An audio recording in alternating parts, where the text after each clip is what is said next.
Now guys, आप सभी लोगों के सामने अब जो मैं डिस्कशन करने वाला हूँ वो डिस्कशन होने वाला है हम सभी लोगों का किसका? क्वेश्चंस का। किसका होने वाला है? Questions and answer. किससे है क्वेश्चन आंसर बेटा? ये है क्वेश्चन आंसर बेसल नॉर्म के। किसके हैं बेटा? बेसल नॉर्म्स के क्वेश्चन और आंसर। इस बात को आप सभी लोग ध्यान रखेंगे, ठीक है।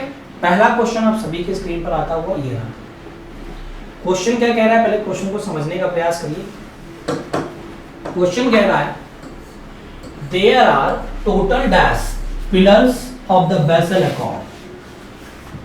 जो बेसल अकॉर्ड है, जो क्या है? बेसल अकॉर्ड है, जिसे ऑल्सो कहा जाता है बेसल नॉर्म, ठीक है। ऑल्सो क्या कहते हैं? बेसल नॉर्म कहते हैं। इसमें कितने पिलर्स बताए गए, ठीक। तो आप सभी को पता होना चाहिए कि बेसल अकॉर्ड टू में बेसल अकॉर्ड 2 में या 2 में कुल मिला के जो पिलर्स हैं उनकी संख्या 3 है। क्या 3 ऑप्शन में है? यस। कौन कौन से थे? पहला क्या था? Minimum capital requirement. दूसरा क्या था? मिनिमम कैपिटल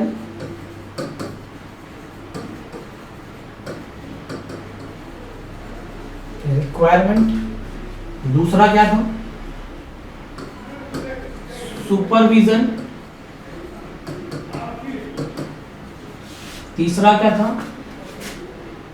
मार्केट डिसिप्लिन या डिसिप्लिन ऑफ मार्केट। बोलो हाँ, ठीक, ध्यान रखिए। चलिए आगे बढ़ते हैं। अगला क्वेश्चन क्या कह रहा है? कह रहा है with reference to Basel norm 3 how much capital conservation buffer are bank required to maintain. जो सीसीबी था, जिसे मैंने कहा था कैपिटल कंजर्वेशन बफर, वो कितना रिक्वायर्ड था? तो आप सभी को बताया गया था कि शुरू होने वाला स्टार्ट कब से हुआ? तो 2013 से। कब तक होने करना था हमें? 2018 तक, 31 मार्च तक। बोलो हाँ या ना? 5 वर्षों तक करना था। हर वर्ष कितना? 0.25% ऑफ किसका? 0.25% ऑफ रिस्क वेटेड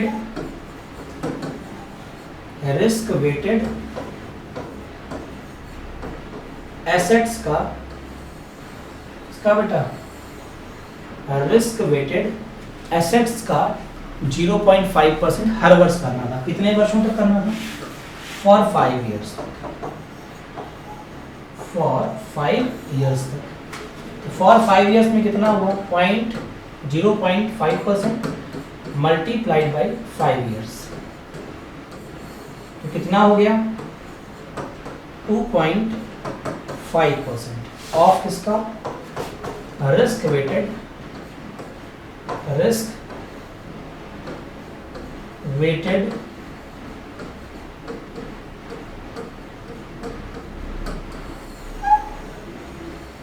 एसेट का। कहाँ है ये? कहाँ है? तो ये आंसर क्या हो गया? Correct, B is the right answer of the question. चलिए आगे बढ़ता हूँ। अगला क्वेश्चन कह रहा है dash represent the pillar 2 of Basel norm 3 capital regulation. Basel norm 3 का जो पिलर है कैपिटल रेगुलेशन, ठीक है, वो क्या है? Market discipline, supervisory review process, minimum capital requirement और पिलर 2 ऑफ बेसल नॉर्म 3। भाई बेसल नॉर्म 3 में तो दूसरा कोई पिलर ही नहीं, बेसल नॉर्म 2 में जरूर है, तो यहां पर आप 2 कर लीजिए। बेसल नॉर्म 2 का जो दूसरा पिलर है वो कौन सा था? मैंने तो बताया था कि पहला जो पिलर था उसे कहा गया था मिनिमम, यहां ये 2 होगा, ये 3 नहीं होगा। बेसल नॉर्म 2 का दूसरा पिलर कौन सा था? 3 पिलर थे। पहला है मिनिमम कैपिटल रिक्वायरमेंट, जो दूसरा है वो क्या है? Supervisory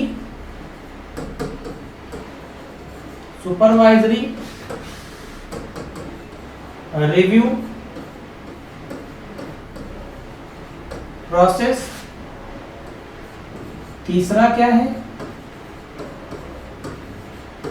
market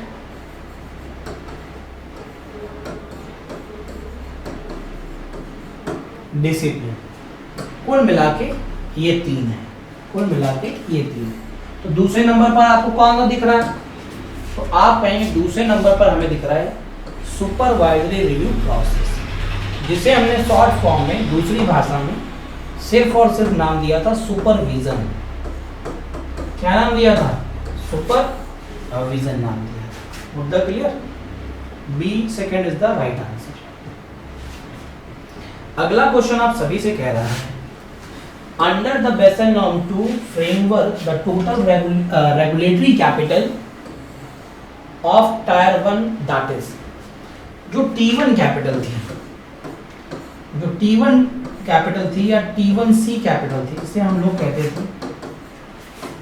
tyre 1 capital. क्या कहते थे? Tyre 1 capital. जो टायर 1 कैपिटल थी वो क्या है? ये बात कर रहे हैं बेसल 2 की, इस बात को आप ध्यान रखिए, ठीक। Core capital, monetary capital, supplementary capital, none of these, all of that. जल्दी से बताओ। तो टायर बेसल 2 में जो टायर 1 कैपिटल थी उसे कहा गया था it's a core capital. Core capital का मतलब क्या था? It's a capital of bank. Core capital का मतलब क्या है? इट्स अ कैपिटल ऑफ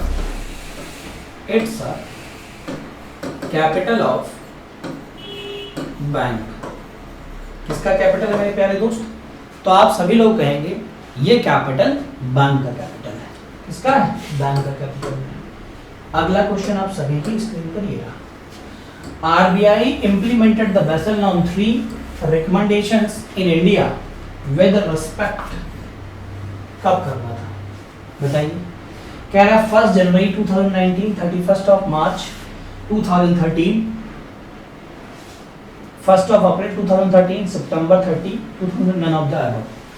देखिए, इसे जो लागू करना था, रिकमेंडेशंस को वो इम्प्लीमेंट करना था, वो 2018 कहा गया था। तो यहाँ तो 18 ऑप्शन में ही है, तो नन ऑफ द अबव। हाँ, स्टार्ट कब हुआ था अगर बात करता है, ये स्टार्ट कब किया गया? तो 31 2013 का, या कह सकते हो 2013 में स्टार्ट किया गया था। 31 मत बोलिएगा, यहाँ 1 अप्रैल बोलिएगा, ठीक है। चलो, बहुत बढ़िया, आगे बढ़ेंगे। अगला कह रहा है आप सभी से, as per the Basel Norm 3 implementations in India, minimum tier 1 capital must be dash of percent of RWA risk weighted asset on the ongoing basis। तो जो RWA का हमें रखना होगा tier 1 कैपिटल में Basel Norm 3 के बिहार पर, वो कितना रखना होगा? तो हमें बताया गया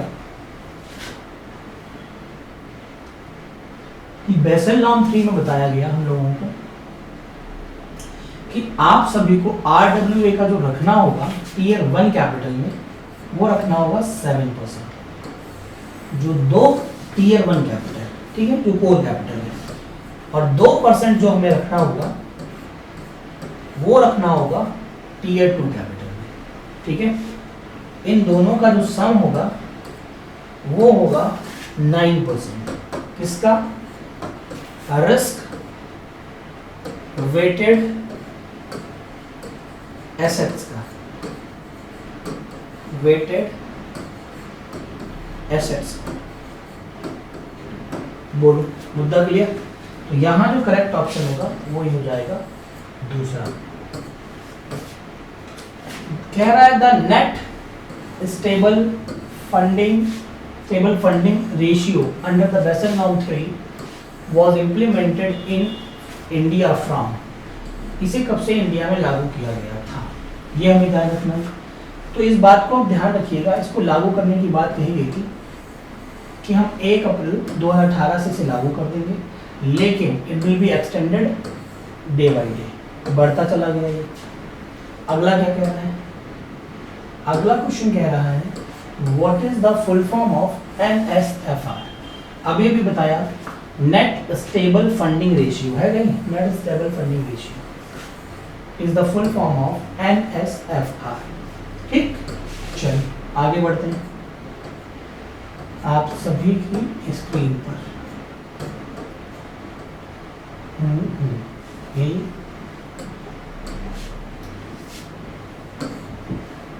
ये देखिए क्या रहा है, which of the following statement is not correct regarding Basel norm 3 implementation in India. कौन सा सही नहीं है ये बताना है। Minimum tier 1 capital ratio should be 8%, maximum tier 2 capital should be 2%, minimum total capital ratio should be 9%, minimum total capital plus capital conservation buffer should be 11.5%, none of the above। तो जो टियर 1 कैपिटल थी वो 7% थी, यहाँ पे लिखा है 8%, और हमें कितनी बताई गई, बोलो जल्दी से, वो बताएगी 7%। तो करेक्ट ऑप्शन क्या हो जाएगा, ए इज द राइट ऑप्शन। क्यों, ये कह रहा है कि कौन सा नॉट करेक्ट है, हमें करेक्ट नहीं बताना है, हमें क्या बताना है, नॉट करेक्ट कौन सा है। तो नॉट करेक्ट में आंसर क्या हो गया मेरे प्यारे दोस्त, जल्दी से बोलो, नॉट करेक्ट में आंसर क्या हो गया। तो आप सभी लोग कहेंगे आंसर ए हो गया। चलिए, बेसल 3 की जो रिकमेंडेशंस हैं shall be completely implemented in India by, कब तक कर दी जाएंगी, 31 मार्च 2020 तक करने की बात कही गई। अब देखिए ये बढ़ता जा रहा था, लगातार ये बढ़ता जा रहा था, ठीक है। पहले कहा 18 में पूरी होनी चाहिए, 31 मार्च 18 में लागू हो जाना चाहिए, नहीं हुआ। फिर स्टार्ट की बात आई, फिर इसे बढ़ाया गया 19-18 से 19 से 20, और 20 में कहा गया, लेकिन 20 में भी लागू नहीं हो पाया। अभी फिलहाल में इसके ऊपर चर्चाएं जारी हैं। क्या जारी हैं बेटा, चर्चाएं जारी हैं, इस बात को ध्यान रखिएगा। अगला कह रहा है what does the second pillar of Basel norm 2, Basel norm 2 का सेकंड पिलर क्या डिस्क्राइब करता है। It describe the disclosure requirement towards stakeholders, it outlines the role of the supervisor and the requirement regarding the responsibilities of the bank board and senior management. It describes the guidelines for calculating the bank risk profile, capital requirement for credit, market and operational risk, all of the above, none of the above। तो जो supervision है, supervision में तो सब कुछ होता है, बोलो हाँ या ना। आपको डिस्क्लोजर रिक्वायरमेंट भी देखनी पड़ेगी, आपको साथ साथ में टॉप जो सीनियर्स हैं, बोर्ड ऑफ मेंबर्स हैं, सीनियर मेंबर्स हैं, मैनेजमेंट भी देखना होगा, क्योंकि आप सुपरवाइज कर रहे हैं। क्या कर रहे हैं, सुपरवाइज कर रहे हैं, ठीक है। आपको क्रेडिट, मार्केट, ऑपरेशन रिस्क भी देखने होंगे। तो यहाँ करेक्ट ऑप्शन क्या हो जाएगा, ऑल ऑफ द अबव। क्या हो जाएगा, all of the above is the right option of the question. बात क्लियर मेरे दोस्तों, जल्दी से बताओ। तो ये थे सारे वो क्वेश्चंस जो थे बेसल नॉर्म्स के, और हमारा जो टॉपिक है Basel norms, Basel norm topic भी कंप्लीट हो गया, और साथ ही साथ में हम लोगों ने क्वेश्चंस को भी कंप्लीट कर दिया। तो यहाँ से बेसल नॉर्म को हम कहेंगे अलविदा, और अगली क्लास में मुलाकात करेंगे। तब तक के लिए आप सभी का बहुत बहुत धन्यवाद। Thank you so much, have a good day.